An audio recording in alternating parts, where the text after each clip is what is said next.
Hey y'all, and good now. Whenever and wherever this finds you, I want to talk about my solar experience and the experience of my last 2 days. It's been Mercury retrograde sprinkled with a lot of Murphy's Law. Let me think where to start. I don't want to complain. I don't want to start there. I want to start with what's good.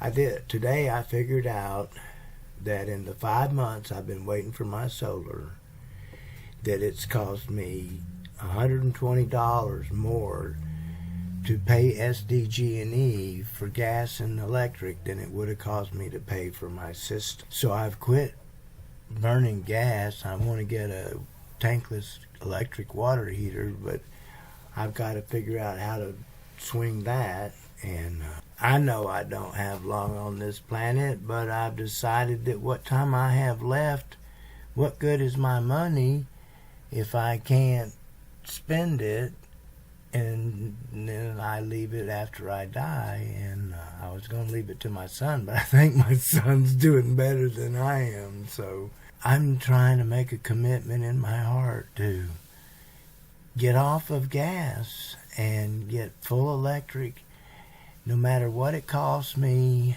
because it's the right thing to do. And I would rather my money be being spent saving money than just keep spending money every month that I don't need to. So I want to talk about how long it's actually been that I've been waiting. And I signed the contract July 28th, 2022. Then my understanding is they then had to file for a permit from the city and to get permission from SDG&E, build my system on my roof. It wasn't until November. They were supposed to come on the 14th, but they came late. That's August, September, October, and half of November. 3.5 months it took them to come out and look at my house.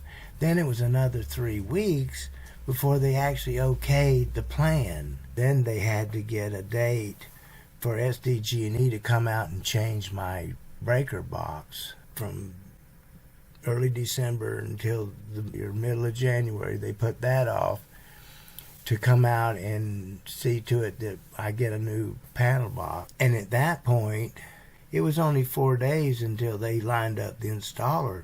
But look how long it took SDG&E to do all that stuff. And not only that, but once I get the panels, it's got to go back to the city for inspection, and then it's got to go to SDG for the final sign-off and turn-on.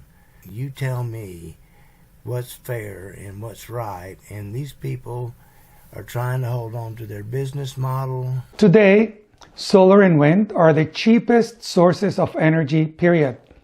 Not just that, the total cost of nearly firm power, that is, solar plus 4 hours of storage, is cheaper than the operating cost of conventional generation.